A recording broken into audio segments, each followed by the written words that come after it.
galing kay Andrew.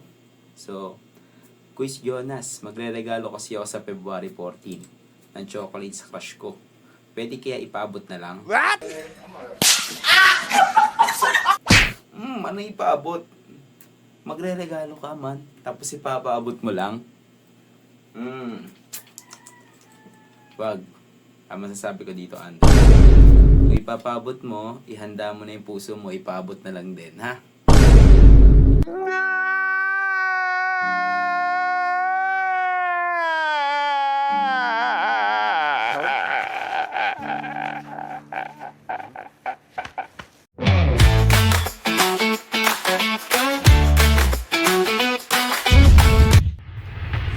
Magandang araw, magandang umaga, magandang tanghali at magandang gabi. Anong oras nyo man ako napapanood? Ako nga ba pala si Quiz Jonas? Kung saan, nag-enjoy ka na, natututo ka pa. Yun! Man! Alam niyo na kung ano sinadya ko dito, di ba? Joke lang, hindi, wala. Walang kahit na namang masamang bagay akong gagawin sa inyo, mga man. Ay, hindi, joke lang, charot lang! Kayo kalokohan. So, ayun nga guys, malapit na ang February 14. Yeah!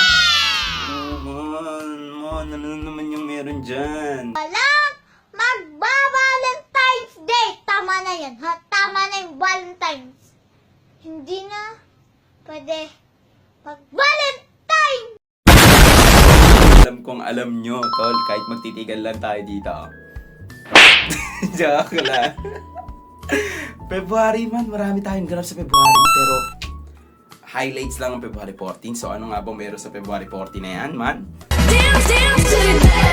Ay, man, ayoko nun. Nako, mga nag-aantay. Kung ako sa inyo, man, tips ko lang sa inyo, Kung may inaantay kayo magbibigay sa inyo ng chocolates. Chocolates ba? Chocolates? Magsabi kayo, wag na kayong maghintay. Kasi mamaya, tayo kayo natin, tapos hindi kayo mabigyan, di ba? Lalo na yung may mga, alam niyo na, yung mga crochet niya, tapos nag-aantay kayo na bibigyan kayo niya ng chocolate, tapos biglang, mga ganon, man, hindi ka bigyan unexpected, no? I-expect mo na, na bale, no? Yeah, yun lang, balik tayo ulit sa linya natin, so, ano ba mayroon sa February 14? Short briefing muna tayo ng history ng February 14. So, yan nga, let's go!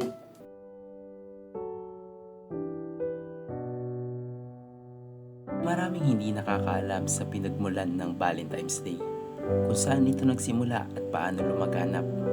Minsan, naiisip na lang natin kapag sinabing Valentine's Day, mga chocolate, mga bigay ng bulaklak, regalo kay crush at special someone natin. Not knowing kung ano bang meron sa araw na ito, ano ba ang kasaysayan o kwento sa likod ng Valentine's Day. Tara at ating alamin. Ang Valentine's Day ay galing sa pangalan ni Saint Valentine, isang martir at pare na ipinabitay ng Roman Emperor na si Claudius II. Marami ang lumabas na kwento patungkol kay Saint Valentine, subalit isa ito sa mga tumatak na kwento. Sinasabi noong panahon ni Roman Emperor Claudius II ay laganap ang pagsalakay ng mga gods sa lugar ng Roma. Dahil dito, nangangailangan ng maraming sundalong Romano upang lumaban sa digmaan. Naisipan ni Claudius II na ipagbawal ang pagpapakasal. Dahil kapag naikasal na ang isang sundalong Romano, nagkakaroon ito ng kalayaan na huwag na sumama sa digmaan. Subalit, si Saint Valentine ay hindi sang-ayon dito. Pinagpatuloy niya pa rin ang pagkakasal sa mga sundalong Romano hanggang sa dumating ang araw at nalaman ng kanyang ginagawang lihim na pagkakasal. Dahil dito ay hinuli siya at pinarusahan ng kamatayan. Sinasabi din na habang siya ay nasa selda, pinupuntahan siya ng mga kinasal niya at tinahatiran siya ng sulat at bulaklak. Bago nga siya binitay ay nakapagsulat siya ng isang liham para sa isang babaeng nagustuhan niya habang nasa kulungan pa siya.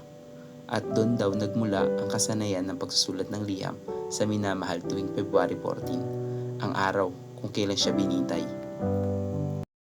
Yun na nga ang ating first half ng ating content ngayon. Sana may natutunan kayo. Magpapawish tayo mamaya, sinasabi ko sa inyo, ha? Ngayon, guys, yung pinalabas po natin kanina, yung short history, is kinuha lang natin yung parang kilalang kwento about sa Valentine's. Hindi pa natin inungkat talaga lahat as in. Kasi marami pang istorya eh. Pero alam nyo na, hindi yun makulay. Hindi yun masaya, sinasabi ko sa inyo. Napaka-dark. Napaka-dark, sobrang dark. Nakakatakot. Magsasagot naman tayo ngayon ng mga messages sa atin, mga malulupitang tanong na mga mga madlang opip natin. So, ayun nga. Simulan na natin. Galing kay Andrew. So, Quiz Jonas, magre-regalo kasi ako sa February 14 ng chocolate sa crush ko. Pwede kaya ipaabot na lang? What?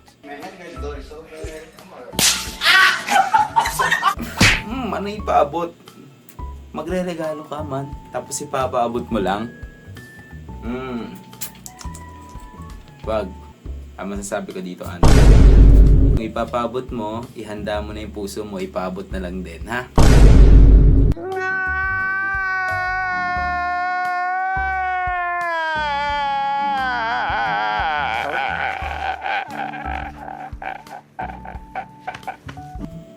Asan na yung loob mo, tol? Tsaka wag na February 14, nagahan mo na. Gawin mo nga na, tol.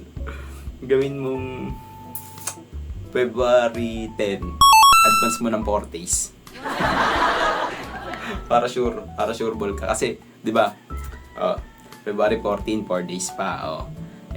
February 10, nireject na agad yung chocolate. You can try again sa February 14.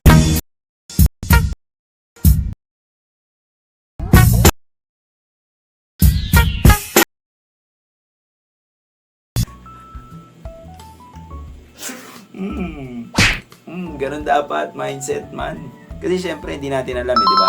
Meron minsan tinatanggap yung chocolate nila, di ba? Pag-abot mo February 14, tinatanggap. Minsan pag-abot ng February 14, hindi tinatanggap. Kung gawin mong February 10 yan, iabot mo na ng February 10. Di ba? At least di man tanggapin, pwede ka pa ulit mag-try sa February 14. Ganun ang mindset, Andrew, ha? Tinuturuan na kita. Para, basta ako, Andrew, sabi ko sa'yo, ako nagsasabi lang. What? Ako nagsasabi lang ako, man, hindi ko sasabi na ito yung gawin mo. Narinig nyo na ba yun somewhere? Narinig ko na dati yan! Okay, sunod. Okay, next sunod. Ito naman, galing kay Lorraine. Okay. Quiz Jonas, may nagkagusto kasi sa akin na mas matanda kaysa sa akin ng 3 years. Okay lang kaya nasagutin ko siya. Kinakabahan kasi ako, baka sabihin na pumapatol siya sa mas bata sa kanya. Loren? Bagong biyak na buko, ang sarap nito, Nesfruta buko, why not? Coconut. Loren, ano ba to? Anong inaarte-arte mo? 30 ka na. Damn!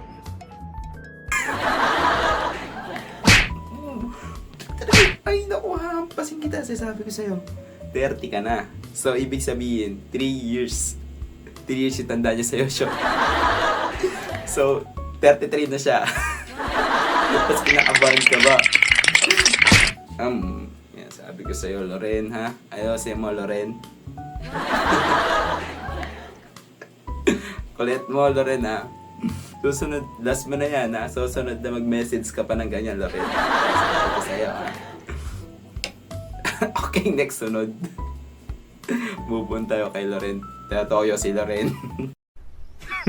Women.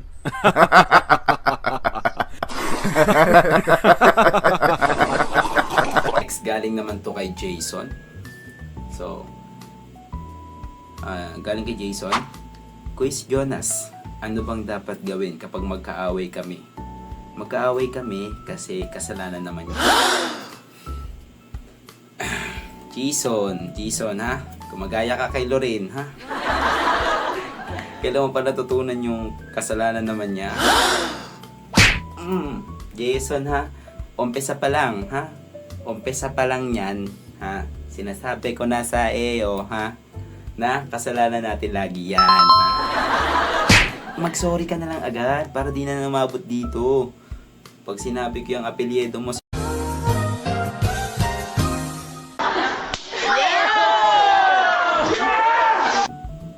baka di lang away yung awa mo, ha? Ha? Ayusin mo yan, Jason, ha? Jason. Okay, next sunod. Galing naman to kay Christian. Ayan. Quiz Jonas, magre-regalo kasi ako sa GF ko sa February 14.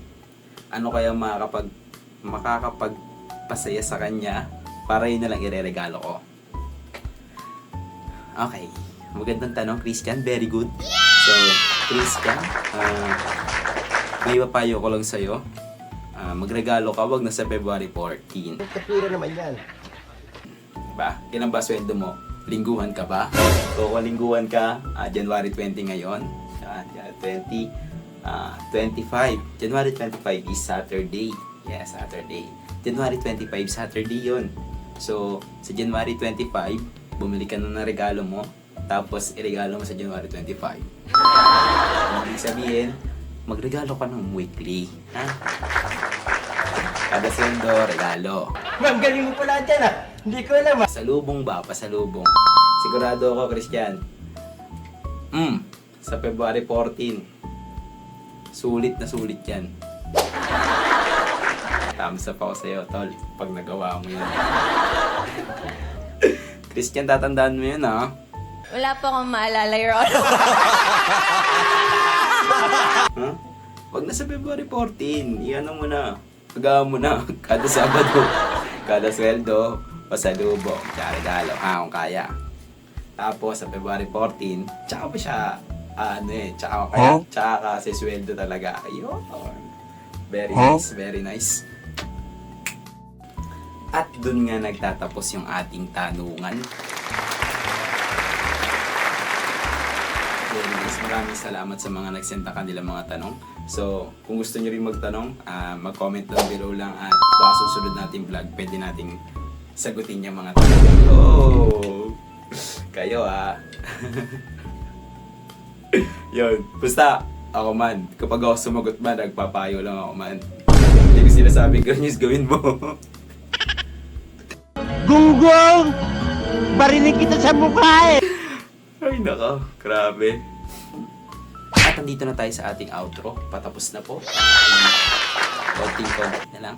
So, ang masasabi natin is, kung meron tayong minamahal sa ating mga buhay, di ba? May kanya-kanya naman tayong minamahal eh. So, wag na natin ilagay sa araw yung ating pagmamahal. Kunyari, tuwing ganito lang ba, hindi ka magbibigay, tuwing ganyan lang yung bibigay. Guys, wag ganun. Ini-encourage ko po lahat kung saan man umabot ang ating vlog. Uy, grabe, umabot na kayo. Wala pang 100 yung viewers natin. Nakakalungkot. So, ayun nga. Pero, para si 100 na nanonood sa wag na natin lagyan ng araw. Kumbaga, kunyari, may piso tayong ibigay. Agahan nyo na. Habang may pagkakataon, di ba? Habang may pagkakataon tayo. Kasi hindi natin masabi kung abot pa tayo dun eh. May nag-ipon-ipon tayo para sa February 14 natin and then hindi tayo umabot sa February 14. No? Wag naman po sana. Pero, yun nga, doon natin makikita na yung buhay natin ay hindi natin alam kung anong pwedeng mangyari. Ha? Kaya, guys, payo ko sa inyong lahat. Sa lahat ng mga nakikinig, ibigay natin yung mga pagmamahal natin. Dahil ang araw ng pag-ibig ay hindi nasusukat sa araw at panahon. Dahil ang tunay na pag-ibig ay ang araw-araw na pagmamahalan natin. Yon, pagpapakita ng pagmamahal sa ating mga minamahal at yung magkakasama tayo sa hirap at ginhawa. Nainis ko ba kayo? Napalungkot ko ba kayo? O napasaya ko kayo? Maraming salamat po sa inyong lahat. Sa lahat ng mga nanood. Magandang araw sa ating lahat. At papalo naman po at pasubscribe para sa susunod nating mga content.